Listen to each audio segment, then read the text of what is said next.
Hello student, welcome my channel let's education. I am Meenakshi Pal. I hope आप सब अच्छे होंगे। आज की जो क्लास है स्टूडेंट वो है 15 जुलाई सन 2022 करंट अफेयर्स की। 15 जुलाई की जितने भी इंपॉर्टेंट क्वेश्चन है आज हम इस क्लास में डिस्कस करने वाले हैं। ये क्लास आपकी सभी एग्जाम के लिए बहुत ही ज्यादा बेनिफिशियल है, चाहे वो सुपर टेट हो, लेखपाल हो, यूपीएसएससी पैट का एग्जाम हो या फिर अग्निवीर का एग्जाम हो, कोई सा भी एग्जाम हो उसकी में आपका जो करंट अफेयर्स का पोर्शन है वो यहाँ से पूरा कंप्लीट हो जाएगा।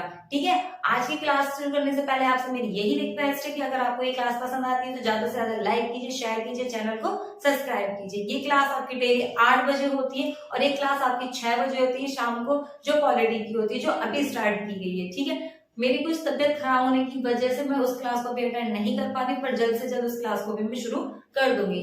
ठीक है, तो आज की क्लास स्टार्ट करते हैं। और स्टूडेंट, क्लास शुरू करने से पहले एक बात और, इस क्लास का पीडीएफ और लिंक आपको क्या डिस्क्रिप्शन में मिल जाएगा और टेलीग्राम ग्रुप को ज्वाइन कर लीजिए ताकि आपको पीडीएफ या आने वाली कोई भी क्लास हो अगर आप नहीं ले पाते हो तो वहां से आपको लिंक के द्वारा मिल सकती है। तो आज की क्लास स्टार्ट करते हैं। तो फर्स्ट क्वेश्चन है कि किस देश के राष्ट्रपति ने इस्तीफा दे दिया है। क्या है? किस देश के राष्ट्रपति ने इस्तीफा दे दिया? तो श्रीलंका के जो राष्ट्रपति गोटाबाया राजपक्षी ने अपने पद से इस्तीफा दे दिया है।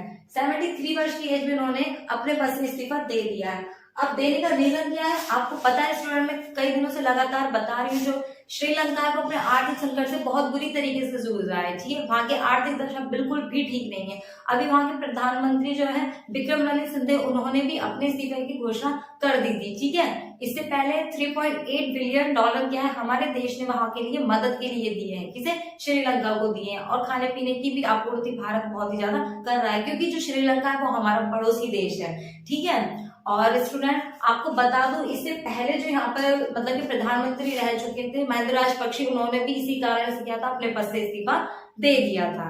ठीक है, अब बात कर लेते हैं श्रीलंका की। तो श्रीलंका की कैपिटल क्या है? कोलंबो है। यहाँ के राष्ट्रपति ने तो यहाँ के मतलब जो गोटाबाया राजपक्षे, उन्होंने इस्तीफा दे दिया है। और जो यहाँ के मतलब कि प्रधानमंत्री वो कौन है? विक्रमसिंघे सिंधे हैं। और मैं आपको बता दूं कि भारत और श्रीलंका के बीच में एक खाड़ी पड़ती है जिसे बोलते हैं पाक की खाड़ी। क्या बोलते हैं? पाक की खाड़ी। और हिंदी में इसे जड़डमरू बोला जाता है। क्या बोला जाता है? पाक जड़डमरू बोला जाता है। ठीक है, अब बात कर लेते हैं नेक्स्ट क्वेश्चन की।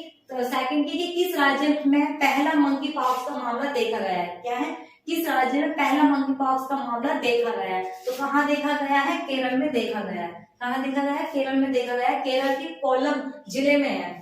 कोल्लम जिले में एक जो शख्स थे वहां के, वो यूएई से वापस आए थे लौट करके, तो वहां पर उनको ये लक्षण देखे गए थे। ठीक है, और जब उनका टेस्ट किया गया तो वो मंकी पॉक्स से पॉजिटिव पाए गए। ठीक है, अब मैं आपको बता देती हूँ, मैंने इसके बारे में आपको पहले भी बता दिया था। मंकी पॉक्स जब स्टार्टिंग हुई थी, ये विदेश से स्टार्ट हुआ था और वहीं से ही शख्स जब यूएई से वापस लौट कर आए हैं तो उनमें ये क्या है? पॉजिटिव मिले हैं। अब बात कर लेते हैं केरल की। तो केरल की कैपिटल क्या है? तिरुवनंतपुरम है। यहाँ के सीएम कौन है? पिनराई विजयन। और यहाँ के गवर्नर कौन है? यहाँ के गवर्नर है आपके मोहम्मद आरिफ खान है। ठीक है, अब मैं इसके कुछ राष्ट्रीय उद्यान बता देती हूँ जो बहुत ही ज्यादा इंपॉर्टेंट है। तो सबसे पहला जो इसका राष्ट्रीय उद्यान है वो है शांत घाटी, यानी कि इस इंग्लिश में साइलेंट वैली कहा जाता है। ये बहुत ही ज्यादा एग्जामिनेशन में पूछा जाता है। सेकंड आपका पेरियार वन्यजीव अभ्यारण्य। ठीक है, ये भी बहुत ही ज्यादा इम्पोर्टेंट है।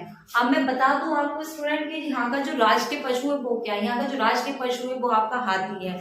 और यहाँ के जो राष्ट्रीय पक्षी है वो है ग्रेट हॉर्निबल। और एक बात और कि कर्नाटका, झारखंड और केरल, इन तीनों ही राज्य के जो राज्य पशु है वो हाथी ही है। ठीक है, अब बात कर लेते हैं यहाँ के कुछ डांस की। तो यहाँ के जो फेमस डांस है वो है कथकली, दम्बुकली और देवकली। ठीक है, अब बात करते हैं नेक्स्ट क्वेश्चन की, यानी कि थर्ड है I2U2 समिट में किस देश ने भाग लिया है? क्या है स्टूडेंट? I2U2 समिट में किस देश ने भाग लिया है? तो किस देश ने भाग लिया है? भारत, इजराइल, यूएई और अमेरिका, इन चारों देशों ने मिलकर इसमें भाग लिया है। और ये शीर्ष स्तर पर एक बैठक हुई है जो पहली बार हुई है। मैं आपको बता दूं ये बैठक 18 अक्टूबर 2021 में इसकी योजना बनाई गई थी कि इस बैठक को किया जाएगा, लेकिन अब जाकर इस बैठक को किया गया है। कब किया गया है? यानी कि जो बैठक हुई है आपकी 14 जुलाई 2022 को हुई है। ठीक है, अब बता दें कि ये बैठक होने का रीजन क्या है। रीजन यह है कि खास संकट की संभावना को देखते हुए इस बैठक को रखा गया है। मैंने आपको जैसे बताया कि जो श्रीलंका है वो खास समस्या से लेकर ही जूझ रहा है, उसी कारण को देखते हुए, एक खास समस्या को देखते हुए इस बैठक को रखा गया है। ठीक है। भारत के प्राइम मिनिस्टर जो है नरेंद्र मोदी जी इसमें शामिल हुए थे। इजराइल के ये इलेक्टेड प्रधानमंत्री हैं जो वो शामिल हुए थे, और यूएई के जो किंग हैं मोहम्मद बिन जायद अल नयास यहाँ पर शामिल हुए थे, और अमेरिका राष्ट्रपति जो है जो बाइडेन इसमें शामिल हुए थे। इन चारों ने मिलकर इस समिट में ये बात रखी गई है, जो भारत है वो 2 अरब से क्या है फूड पार्क स्थापित करेगा, ठीक है, और जो अमेरिका और इजराइल है वो दूसरी तकनीकों में अवशेषित करेगा, और जो ये क्या नाम है गुजरात में क्या करा जाएगा, गुजरात में 300 मेगावाट को पवन और सोलर के द्वारा क्या है न्यू बैटरी स्थापित की जाएंगे, ठीक है। ये बात यहाँ पर रखी गई है। अब मैं आपको बता दूं ये I2 और U2 का अर्थ क्या है। तो I2 का अर्थ है भारत और इजराइल, ठीक है, यानी कि जो समिट का नाम रखा है इसका रीजन क्या है, एग्जाम में पूछा जा सकता है, अगर नहीं भी पूछा जाता तो नॉलेज के लिए बहुत ही ज्यादा अच्छी बात है, ठीक है। I2 का अर्थ है भारत और इजराइल, और U2 का अर्थ है अमेरिका और यूएई, ठीक है। अब बात कर लेते हैं नेक्स्ट क्वेश्चन की, यानी कि 4th की। तो FIH यानी कि इंटरनेशनल फेडरेशन हॉकी महिला हॉकी विश्व कप में किस देश ने जीत हासिल की है, क्या है FIH महिला हॉकी विश्व कप में किस देश ने जीत हासिल की है, तो किसने की है, भारत ने की है, कनाडा को हराकर। ये पहली बार हुआ है कि टूर्नामेंट में पहली बार जीत हासिल की है, ठीक है। अब बात कर लेते हैं नेक्स्ट क्वेश्चन की, यानी कि 5th की ICC वनडे। अब नेक्स्ट क्वेश्चन की बात करते हैं 5th की। ICC वनडे रैंकिंग में नंबर 1 गेंदबाज कौन बने हैं, क्या है ICC यानी कि international cricket council one day ranking में नंबर 1 गेंदबाज कौन बने हैं, तो कौन बने, जसप्रीत बुमराह बने हैं, ठीक है। ये क्या है भारतीय खिलाड़ी हैं जिन्होंने क्या करा है इंग्लैंड के खिलाफ 19 रन पर 6 विकेट लेकर के इस जीत को हासिल किया है, ठीक है। इनसे पहले कपिल देव जी थे जिन्होंने क्या करा था नंबर 1 गेंदबाज बने थे ICC में, और अब कौन बन गए हैं, जसप्रीत बुमराह जी बन गए हैं। और कल ही मैंने आपको बताया था जो शमी मोहम्मद है उन्होंने अपना 150वां विकेट लिया था 80 पारियों में खेलकर, ठीक है। वो क्या होते हैं विश्व में तीसरे नंबर 1 के गेंदबाज बने थे, पर वनडे में बने थे, और ये किस में बने हैं, ये बने हैं आपके ICC वनडे रैंकिंग में, इसमें ICC वनडे रैंकिंग में, ठीक है। अब बात करते हैं नेक्स्ट क्वेश्चन की। नेक्स्ट क्वेश्चन है कि किस भारतीय जोड़ी ने ISSF निशानेबाजी विश्व कप में स्वर्ण मेडल जीता है, क्या है, किस भारतीय जोड़ी ने ISSF निशानेबाजी विश्व कप में स्वर्ण मेडल जीता है, तो किसने जीता, मेहुली और तुषार की जोड़ी ने हंगरी को हरा करके ये मेडल अपने नाम किया है, ठीक है। मैं आपको बता दूं तुषार का ये पहला मेडल है जो उन्होंने स्वर्ण मेडल भारत के लिए जीता है, लेकिन मेहुली ने सन 2019 में एशियाई खेलों में स्वर्ण मेडल भारत को दिला चुकी है। इससे कुछ दिन पहले मैंने आपको बताया था कि तीरंदाजी में एक जोड़ी थी जिसने कांस्य पदक दिलाया था भारत को, तो वो किसने दिलाया था, वो अभिषेक वर्मा और सुरेखा ने दिलाया था, ठीक है। अब निशानेबाजी में किसने दिलाया, मेहरुरी और तुषार की जोड़ी ने दिलाया है। अब बात करते हैं नेक्स्ट क्वेश्चन की, यानी कि किस देश की सरकार ने पूर्व PM शिंजो अबे को मरणोपरांत सुप्रीम ऑर्डर ऑफ द क्राइसेस्मम से सम्मानित करने का निर्णय लिया है।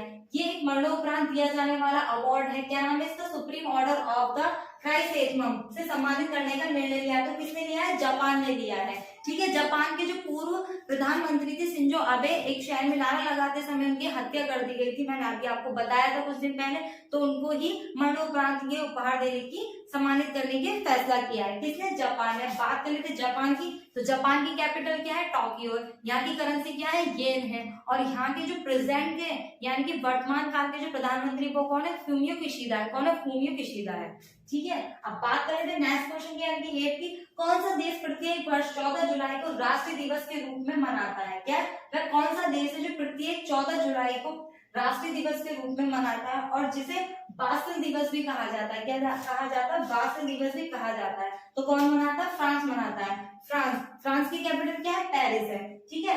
अब मैं आपको बता दूं ये मनाया क्या जाता है, तो इसका रीजन ये था कि 14 जुलाई 1789 को यहाँ पर जो यहाँ के लोग थे वहां पर गुस्साई भीड़ ने इस पर क्या कर दिया था, आक्रमण कर दिया था, किस पर कर दिया था, बास्टिल पर कर दिया था। बास्टिल एक प्रतीक चिन्ह है वहां का जो क्या हो चुका था, पतन हो चुका था, बिल्कुल ही खत्म हो चुका था। वहां गुस्साई भीड़ ने उस पर क्या कर दिया था, आक्रमण कर दिया था। जो क्रांतिकारी थे वो क्या बन गए थे, आंदोलनकारी बन गए थे, और किसका उत्थान हुआ था, तब बास्टिल दिवस मनाया जाता है उसी दिन को, क्योंकि उसी दिन क्या होता है जो वहां का एरिया था यानी कि जो बास्टिल था उसको खत्म कर दिया गया था और इसी दिन से इसको बाल दिवस के रूप में मनाया जाने लगा था। ठीक है, और वैसे क्या मनाया जाता है, इसको राष्ट्रीय दिवस के रूप में मनाया जाता है। ठीक है, अब बात कर लेते हैं फ्रांस। तो फ्रांस की कैपिटल क्या है, पेरिस है। यहाँ के प्राइम मिनिस्टर कौन है, इमैनुअल मैक्रो है। कौन है, इमैनुअल मैक्रो है। ठीक है, अब बात कर लेते हैं नेक्स्ट क्वेश्चन की, यानी कि 9 की। तो टाइम लुक सन 2022 इंडेक्स के अनुसार किस देश की राजधानी एडिनबर्ग दुनिया का सर्वश्रेष्ठ शहर है। क्या है, टाइम लुक सन 2022 इंडेक्स के अनुसार देश की राजधानी एडिनबर्ग दुनिया का सर्वश्रेष्ठ शहर है। तो कौन सा, स्कॉटलैंड है। कौन सा, स्कॉटलैंड है। इसके अलावा जो अन्य शहर बने वो कौन कौन है, शिकागो है, मेडेलिन है, ग्लासगो है। ठीक है, कौन कौन से हैं, शिकागो है, मेडेलिन है, ग्लासगो है। और मैं आपको बता दूं कि भारत के कौन से शहर बने हैं जो सर्वश्रेष्ठ रहे हैं। तो भारत का जो मुंबई शहर है वो 14वें नंबर पर यानी कि 14 नंबर पर रहा है, और दिल्ली शहर जो है 26 नंबर पर रहा है। कौन से नंबर पर है, 26 नंबर पर रहा है। तो इस बात को आप ध्यान से रखना। ठीक है, अब बात कर लेते हैं नेक्स्ट क्वेश्चन यानी कि 10 की। महिला हॉकी विश्व कप में भारत कौन से स्थान पर रहा है।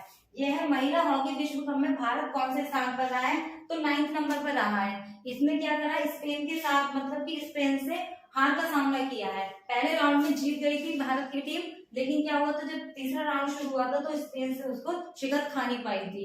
तो फिर ये कौन से नंबर पर पहुंच गया है, 9वें नंबर पर पहुंच गया है। ठीक है, कहां पर हुआ था, ये स्पेन में हुआ था। तो स्टूडेंट ये थे 15 जुलाई के कुछ इंपॉर्टेंट क्वेश्चन जो आज हमने इस क्लास में डिस्कस किए। आई होप आज की क्लास आपको पसंद आई होगी। तो ज्यादा से ज्यादा लाइक कीजिए, शेयर कीजिए, चैनल को सब्सक्राइब कीजिए। और इस क्लास का पीडीएफ और टेलीग्राम ग्रुप का लिंक जो है वो आपको डिस्क्रिप्शन में मिल जाएगा। तो टेलीग्राम ग्रुप को भी ज्वाइन कर लीजिए। आपकी ये क्लास डेली 8 बजे ही होगी और आपको ये क्लास डेली 8 बजे लेनी है। और ये क्लास सभी एग्जाम के लिए बहुत ज्यादा बेनिफिशियल है। शाम की क्लास जो है वो 6 बजे जो पॉलिटी है, जिसमें संविधान मैंने पढ़ा दिया है 2 क्लासेस में, और उसमें अभी मैं क्लास शुरू करने वाली हूँ। ठीक है, तो अगर आपको पसंद आई हो तो ये क्लास ज्यादा से ज्यादा लाइक कीजिए, शेयर कीजिए, चैनल को सब्सक्राइब करते हैं। मिलते हैं कल की नेक्स्ट क्लास में, किस टाइम पर, इसी टाइम पर 8 बजे। Okay, thank you so much.